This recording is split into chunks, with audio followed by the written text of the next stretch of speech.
Right, it's me again. Still Saturday. You must be tired of hearing me. I've done an awful lot of speaking in front of camera, but I wanted to wrap this up so you had this material on UDL and for tomorrow, so you can finish section 6, and then you can dive into maybe one of the readings on UDL. There's quite a selection there, but you can choose one that's appropriate for you.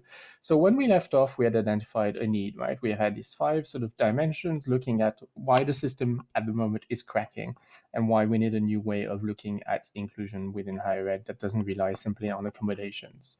So I'll let you recap on that slide, but it really just summarizes what we've seen before. And then we'd introduce UDL as being really something different in the sense that it embraces and translates the social model into practices, doesn't focus on learner exceptionality, and rejects deficit model views on the learner, and also uses this notion of user-friendly design, and we'll see also user experience, which are things that haven't been discussed in inclusion so far.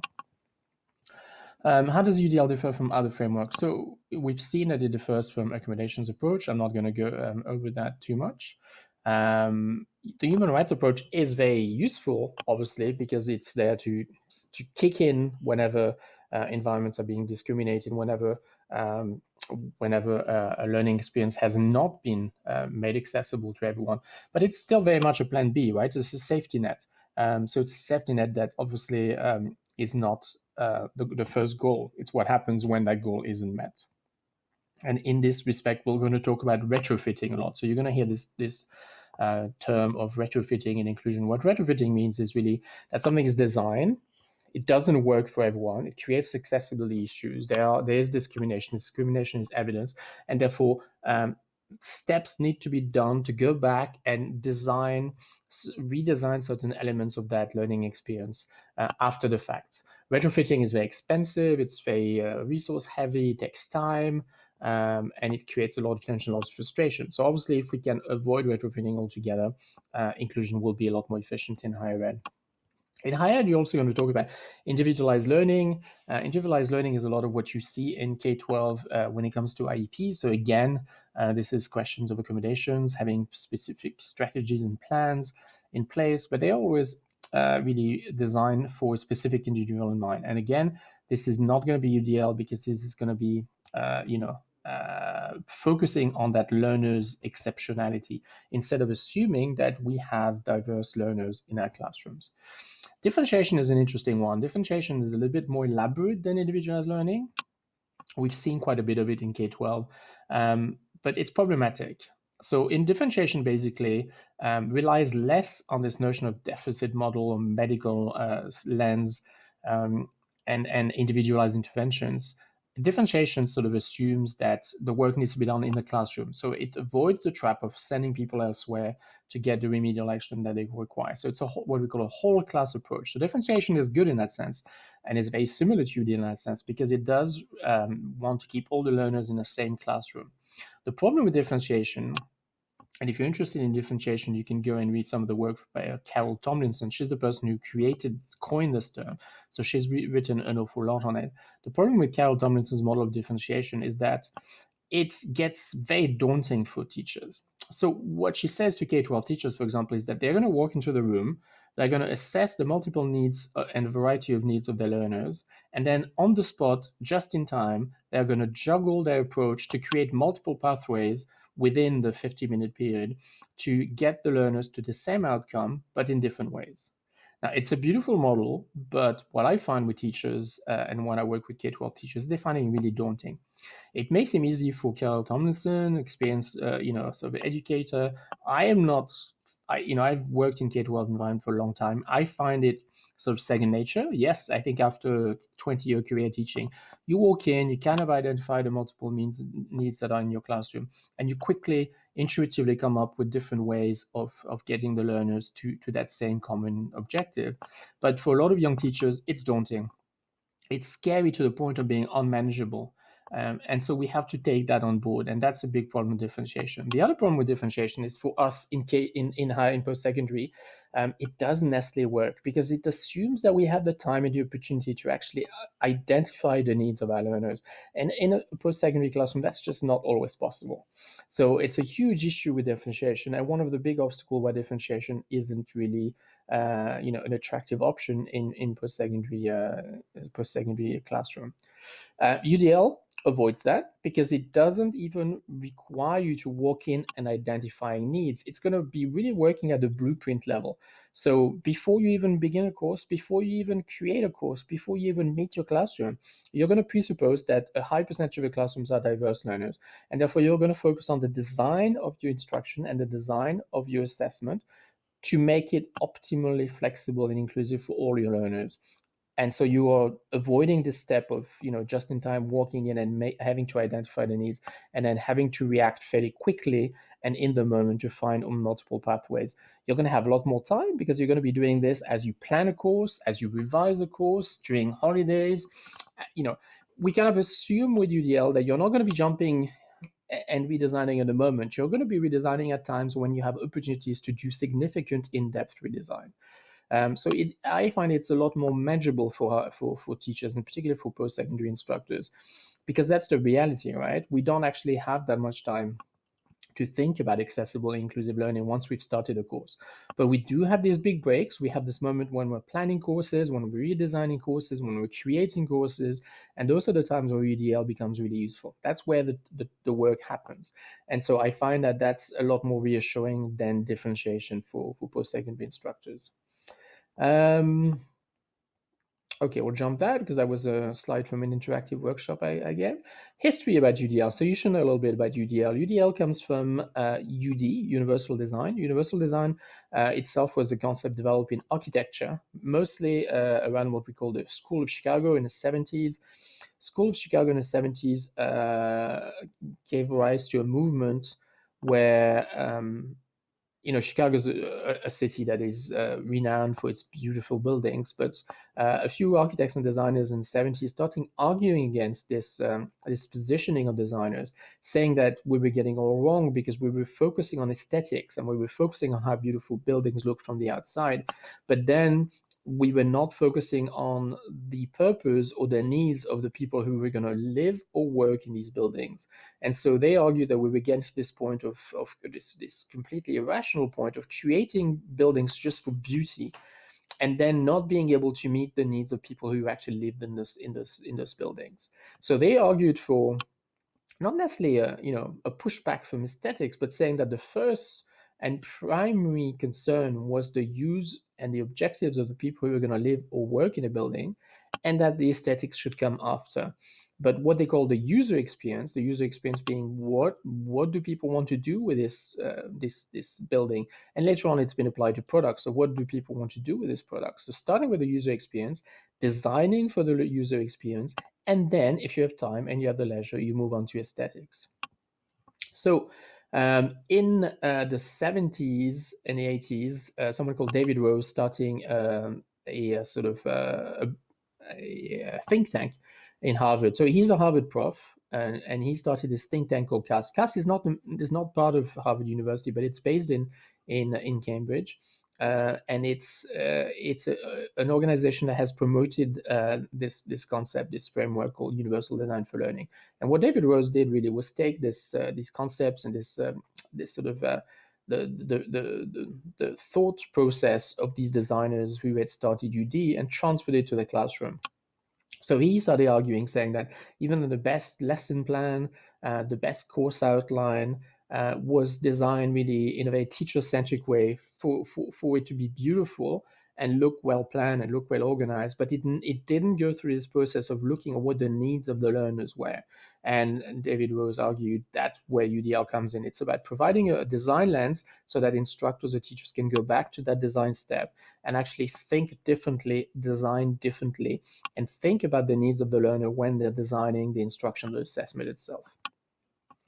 So a few more points I put on there. UDL is about us as teachers and practitioners. It's about rethinking the environment, right? It's not about the students or their exceptionality. So it's really powerful because just as a social model, UDL is going to take a lot of pressure off the shoulders of the learner. They are no longer strange or special or have special needs. They are just, it normalizes exceptionality. We kind of presume with UDL that we have learner diversity in our classrooms, and therefore there's no more of a focus on them. They are not stigmatized. They don't need to identify. They don't need to come forward. They don't need to be labeled. UDL is about conception, going back to drawing board and to the blueprint. So I've explained that. It's not something you do halfway. So sometimes, sorry, when I worked McGill in accessibility and I was working UDL, you'd be getting an instructor would call me in the evening and said, I have an exam tomorrow and I'd like to make it UDL. That's too late. You don't do retrofitting with UGL. You don't change things at the last minute. You don't change things that have already been badly designed. It's actually about taking the time when you have the opportunity to go back to the original blueprint, the original thought, and then to do things differently then. So you do this in a sort of a restful, peaceful mind. You don't do this in the heat of the action. It's a progressive reflection. So what's important to realize is it's not something that is just black or white. When I do workshops on UDL, you always have very excited instructors who you can tell they want to go home and they want to change it all. And you've got to calm them down and explain that you are not going to go home and redesign your entire instruction and your entire assessment. It's just not possible. And if you try, you're going to burn out. It's a progressive reflection on your practice. And it's something that assumes that you will change one thing at a time. You will redesign one detail of your course at a time, and it will become more accessible as you go through this progressive reflection. It's not a checklist. This is really important. People always want checklists when you go into consultancy gigs in post-secondary. People always come at the end and say, "So what do I need to do?" And you have to, redirect them to the essence of what you've discussed for the 2 hours that preceded. It's not about giving people a checklist and then ask them to tick. It's really important because it is both a disadvantage because obviously people feel frustrated because you're not giving them tangible details that they have to focus on. But it's a great advantage because it also means that because it's not a checklist, it's adaptable. It's a lens and it's adaptable to the full spectrum of disciplines on our campuses. It's not something we just do in humanities or we just do in math. It's a lens. So it's a lens you can apply to anything. And it's a lens you can apply to undergraduate, graduate programs, short programs, professional development itself. You can apply it to anything because it's a lens. It's not about the product. It's about the reflection process that you apply to the things that you're doing in order to make them more accessible. UDL implementation will vary from practitioner to practitioner and department to department, and that's normal. And that's why there's no checklist, because you could put two practitioners that go through a UDL reflection on a similar challenge or a similar barrier that we have identified in instruction, and they may come down and offer a different solution. That's totally fine. It's not prescriptive. It's not about forcing people to do certain things. So this is a great freedom, and this is why UDL is particularly attractive in higher education, because we know we have academic freedom. We know we like to not be directed in the way we handle courses, and this offers this flexibility to instructors. They can tackle UDL, they can use it as a lens, and they're not forced to specific practices or specific solutions or conclusions. And also the other things we realize is that we are all already doing UDL. So when you do workshops or when you introduce UDL to colleagues, always interested to get people to really position themselves on what I call a spectrum. It's not black and white. It's not like this is not UDL, this is UDL. We are all doing things that are probably UDL to some extent. The aim of this is to get people engaged in this reflection so that there's more and more elements of their practices that are UDL focused or UDL inspired, and therefore accessibility increases through their career. But it's a lifelong process. It's a reflection that follows you right through your career. So it's not about just assessing yourself and saying this is where I am. It's about saying, hey, I already probably do certain things. Oh, I could do a lot more. And these are some tips on how to pursue this reflection on accessibility. Here is a little table which I have stolen from or borrowed from HEAD, which is the American Higher Education and Disability Association. And they do a lot of work around UDL. And it's a really convenient little table that sort of places together the accommodations approach, which you could also call the medical model approach or the deficit approach, and universal design approach, which you could call social model approach. So in the old model, access is a problem for the individual. In the new model, access is a problem stemming from the environment. Therefore, the focus is on redesigning the environment of the learning experience. In the old model, access is achieved through accommodation and retrofitting, right? We design, it doesn't work, then we find solutions that are individual to try and help that person deal with the barriers that exist. In the new model, the system and the environment is redesigned to the greatest extent possible to be usable by all. So we are designing with intent. We are designing to be inclusive. We do this whenever we get an opportunity, and we go back to the blueprint. In the old model, access is retroactive. You do it after the fact. In universal design, you think about access and inclusion before you begin. So it's proactive. It happens before the facts. In the old model, access was specialized in the sense that it's for that students. These people are labeled, stigmatized, put aside, and then we provide something specific to assist them. In universal design, access is inclusive. It's whole class. It happens every day organically in the classroom. There's no reliance on accessibility services or any remedial action from anyone else apart from the instructor. In the old model, access was consumable. What do we mean by that? When I was at McGill, so we run this service for 1,800 students. My annual budget was 1.2 million. That's 1.2 million that was thrown out the window because at the time, before we started doing UDL, the money we were spending on accommodation was having no impact on the teaching culture or classroom practices, which meant that as soon as the semester started again, the students that already were receiving accommodations would move on to another course and receive some more, and we would have a further intake of students coming in with disabilities that would require more accommodations. So it was actually a continuing increasing demand and costs that were really just pure expenses. So money spent that had no impact, no long-term sustainable impact on the way we were actually looking at pedagogy. UDL, on the other hand, may be a process that is still resource heavy because redesigning it still takes time and takes effort. But at least once you've invested in that process, it changes the practices. Therefore, eventually, you reduce the reliance on the accessibility offices, and you reduce the tension that we're seeing with students not having access to learning. So, what are the core elements of UDL? So, UDL basically is based on, again, the research of David Rose and a bunch of other neuropsychologists. And it's interesting, these were people who really were trained as psychologists, as neuropsychologists. So, they could have really got further into special ed and really looked at the way the brain works because that's what they were interested in. But instead of that, they looked at how the brain worked, and they came up with this notion that when we learn, we are essentially engaged in three dimensions of learning. And they talk about the input, the output, and the effective dimension. Input is the way the student receives information, is lectured to, receives resources, so the input of data. Output is the way we are expecting a learner to contribute, to participate, to complete assessment, to provide message or provide an artifact, or to create content. So that's the output. And the third dimension of the learning, according to them, and they're really our brain specialists, is the effective connection. So the way we connect to learning, the way we connect with our emotions to learning, they call that the effective dimensions. So they identified these three dimensions, looking at a whole bunch of literature around neuropsychology.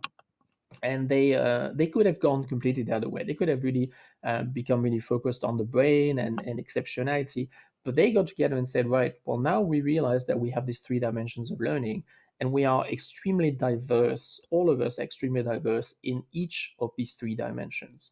And so their logical conclusions was like, we should move away from trying to fix what we create to target exceptionality in individual learners. Instead, we should take it for granted that in each of these three dimensions, we are all diverse, and therefore we should all be optimally flexible as instructors, because that's how we include. We sort of presume that in each of these three dimensions of learning, we need optimal flexibility to have optimal accessibility. And this led them to the creation of three principles, which are the notion of creating multiple means of representation. That's the input part, the way we represent material, we present material to the learner. Multiple means of action expression. That's the way we offer multiple ways for the students to, again, participate, contribute, complete assessment, create content and product. And multiple means of engagement. So multiple means of showing that there connection between their lived experience and the learning itself. The three principles are interchangeable. David Rose has made a big point of saying UDL should not even be capitalized. There's no copyright, there's no trademark.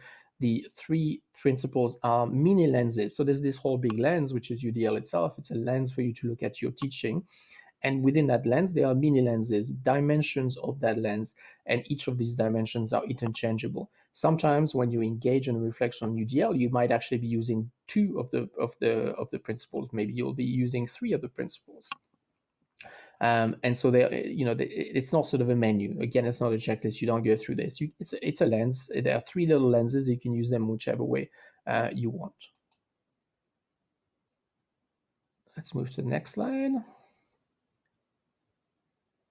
So we've looked at this already. Unlike differentiation, it doesn't require you to walk into a classroom. You actually do this before you begin, whenever you have an opportunity. And UDL really asks you to hypothesize about barriers. So UDL is interesting because it moves you to this notion that we call a barriers analysis. So at any point, it requires the instructor, when they have time, to sit down and think, right, I'm teaching this way or I'm assessing this way, looking at a specific practice, and then saying what are the barriers that I might be creating for learners. And you don't have, again, to be a diagnosis specialist. You can use common sense to really think there may be learners out there who may find this difficult. So essentially, it's a very easy process. It's the process of stepping out of your teacher-centric shoes and stepping into the user experience, the learner experience, and trying to think, well, if I was a learner, how would I perceive this? Would I be comfortable with this this instruction practice or this assessment practice? And then when you realize, in fact, there is a problem and there's a barriers, you use UDL to try and remove that barrier. So normally that's the process. Do a barriers analysis, identify by pure hypothesization that or pure hypothesis that there are probably some barriers for some students that you've not encountered yet, but they are out there.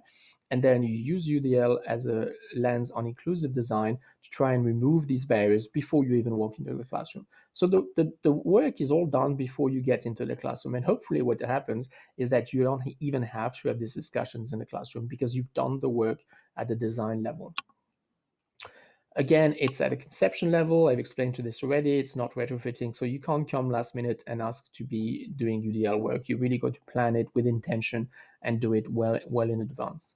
This is, again, something I've taken from Ahead or from Cast. I can't remember, but it really presents basically the three principles to you. So this has to do with the way we provide information to learners, or the way we teach them, the way we give them material and use resources. This is the way the students themselves are creating content, participating, contributing, creating product and messaging. And this is the effective part. So how do they connect from an emotional level with the learning? And in each of those, we want to provide optimal flexibility. What's interesting is to keep the three principles at the top. The rest is really an illustration. It's not a checklist, so don't get too focused on this. These are really just illustrations of how someone might dribble down this reflection into their classroom to make little changes, little tweaks, and to start thinking about accessibility in the way they design. Here is a little video that I'll let you watch at home. So again, what I suggest is it's going to be conducive to a better understanding of the rest. Maybe pause my recording and then jump onto the PowerPoint, watch the video, and then come back to this. It's about 10 minutes long, I think. The history behind this is when I started at McGill, we started really a big push for UDL from the accessibility services side. It was very successful, and about a year later, there was a big day which was dedicated to Universal Design for Learning. It's what we call the Joint Board Senate. So the executive of the university meets with the Senate, and they spend a whole day together. It happens about every 3 or 4 months, and they always take a focus for their discussions. And so we were asked to plan this whole day on universal design. And at one point they said, it would be really good if instead of having Sage on the stage, if we model this. And so to talk to the board and to the Senate, if we had actually a student perception. But then it was thought, well, it would be very hard for students to facilitate the session with so many, high-powered senior administration.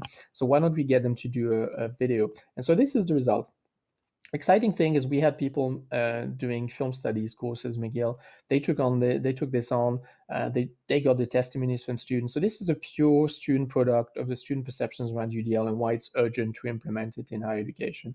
It was non-edited. I saw it about 10 minutes before it was shown to Senate.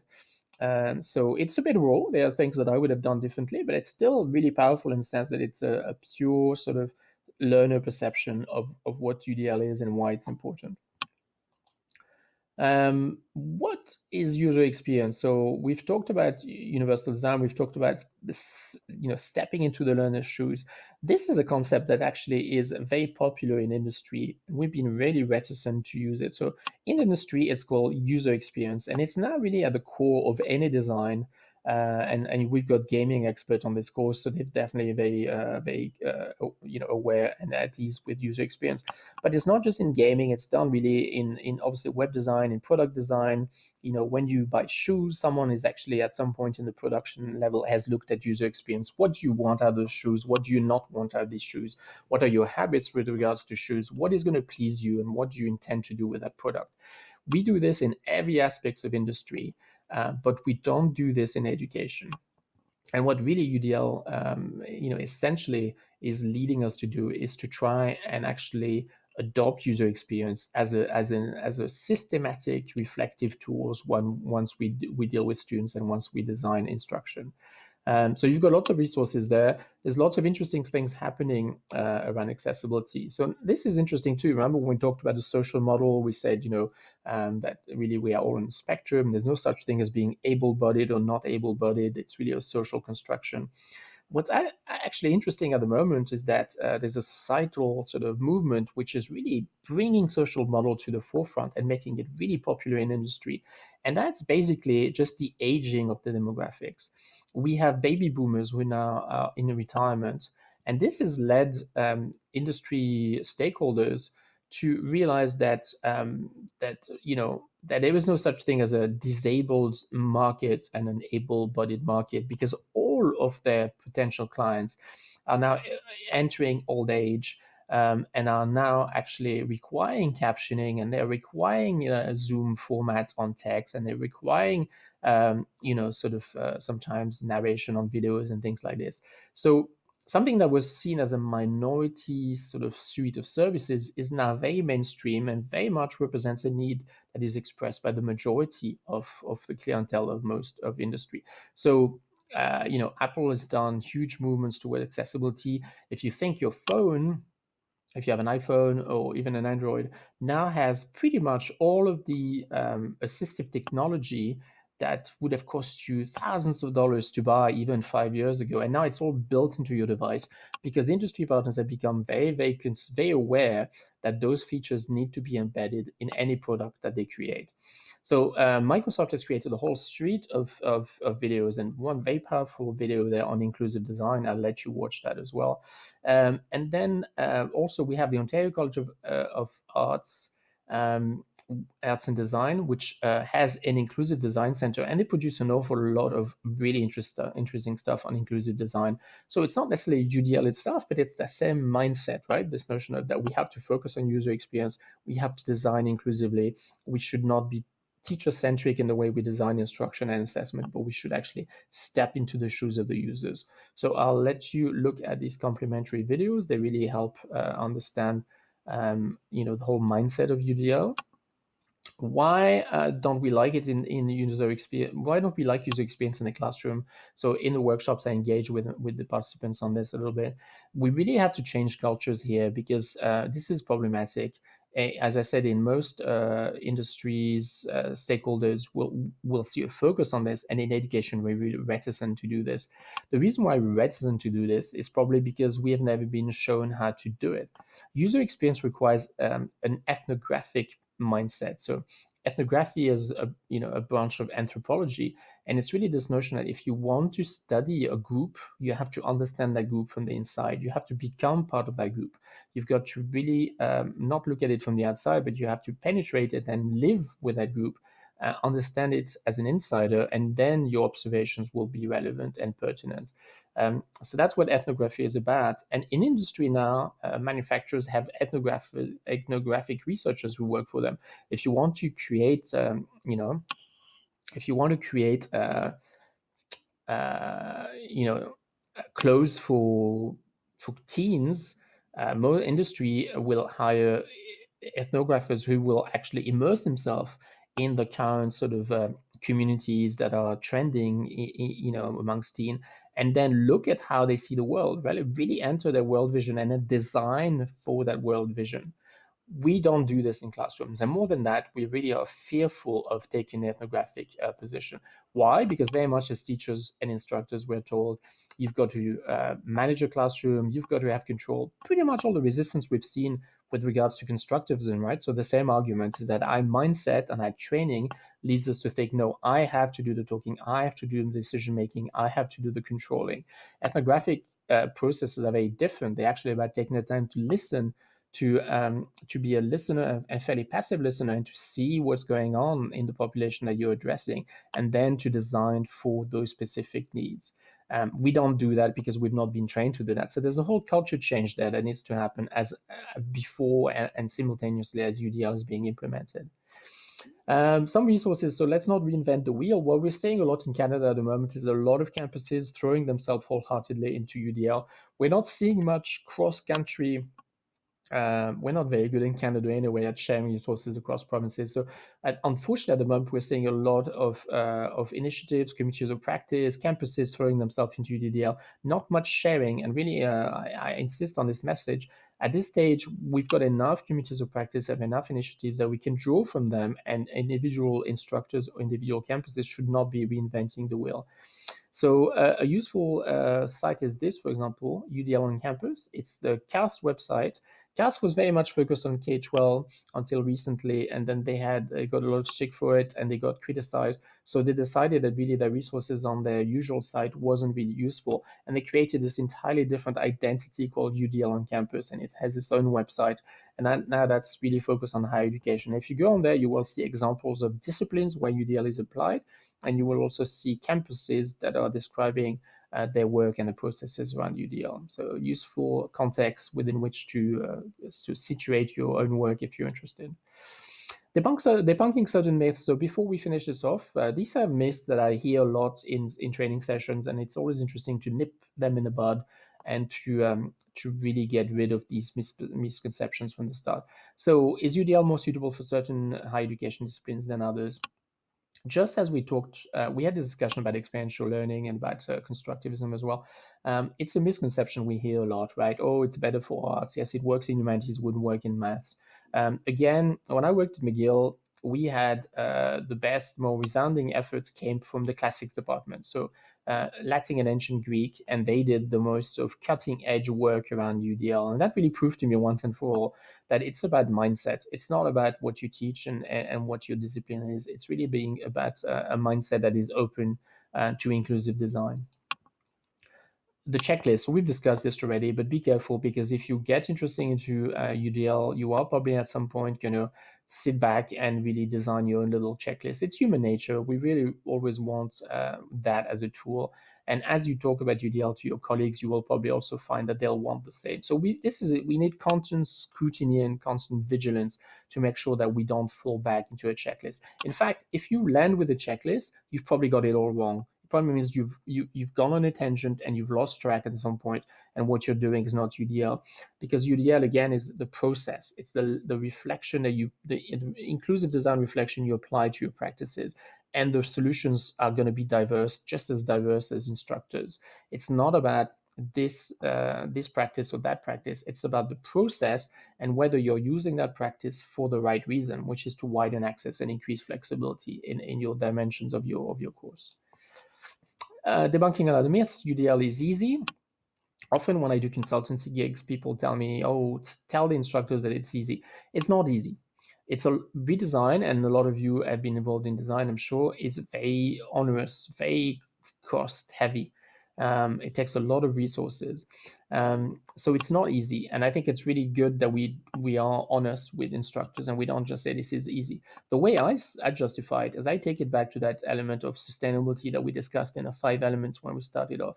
Just as changing your engine to something greener is expensive, and it means you're going to have to put your garage in your car into the garage, and you're going to have to do some major changes to your vehicle. But eventually, if it's greener, it's more sustainable, and so you have a long-term gain.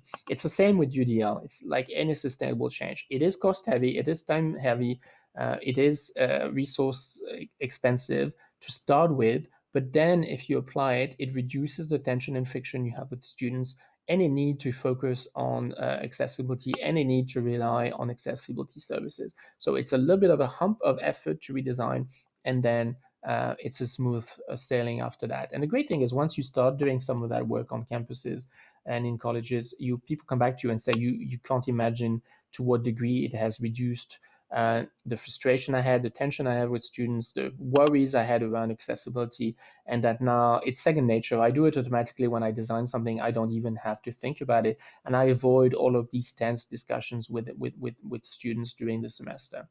And that again is very important for your individual sustainability, because if we want to carry on working and have job satisfaction, that individual sustainability is really crucial. And we're only going to achieve that if we're able to reduce some of the tension that we feel with respects to accessibility as we interact with students. I'll let you read all this, but it's the same concept basically. Another myth: UDL is unlikely to be embraced by the public and the community. So this is used a lot, particularly in schools, but I've heard it in higher ed too. Sometimes, I've been paid by schools that had embarked on UDL, and then they would give me a fat check and say, "Can you come in that evening and talk to, 1,200 parents?" And you can tell that obviously the assumption is that I'm going to have tomatoes thrown at me as I speak, and that never happens. I think obviously you have to show certain transparency.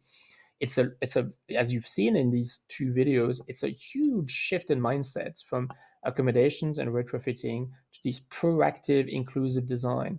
So for parents, for students, it can seem, if they're not accompanied and if it's not made plain to them, it can seem as if they're losing something, right? Imagine the students who has had accommodation in their first year in college, and then they go into a course where the instructors are really focused on UDL. So there's no more recourse to accessibility services, no more statements with regards to accommodation. Everything seems to be happening inside the class, and they are not being shown any special sort of focus.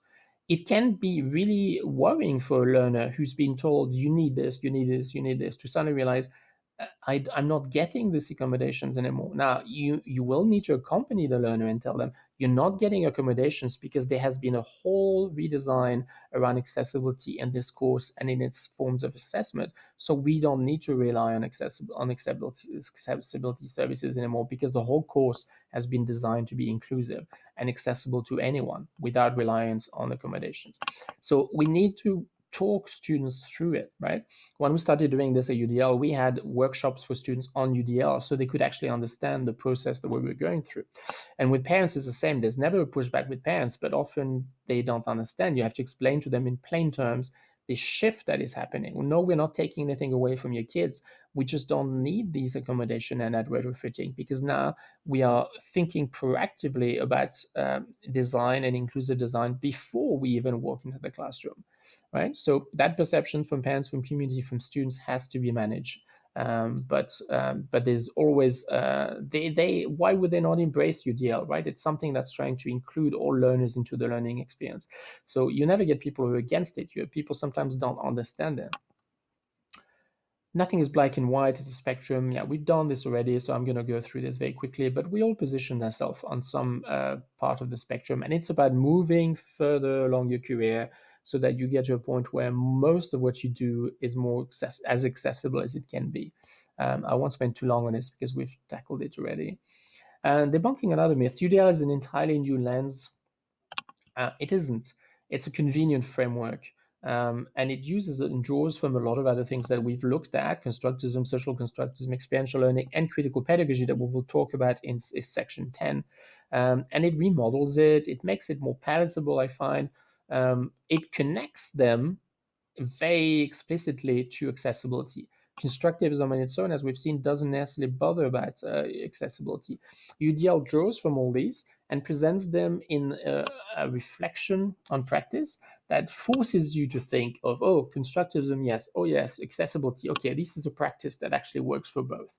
Right. So as you adopt that inclusive design lens and a UDL lens, you will start coming up with solutions that actually draw from these four philosophies of teaching, but also guarantee and ensure accessibility and access to all.